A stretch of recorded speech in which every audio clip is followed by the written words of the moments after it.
anh ấy là sao ta về ngất luôn tôm tích luôn cái đấy ấy đã phần sân ở đây rồi đi mà xa đây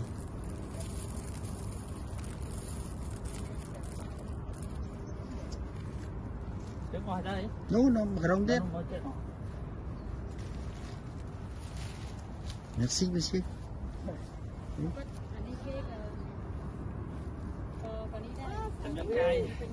tây hiện đại xe trung bình thân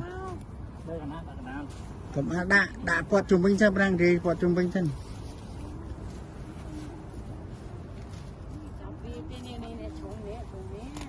bọn Việt tê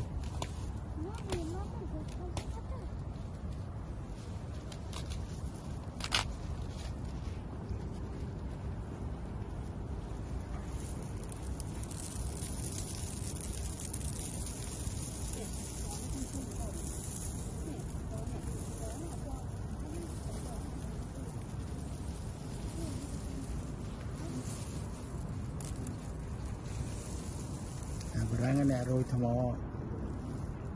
ông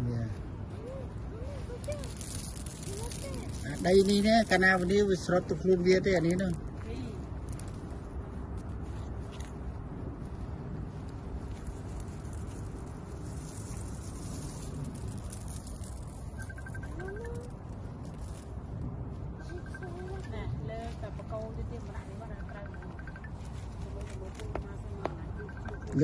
lên cô ná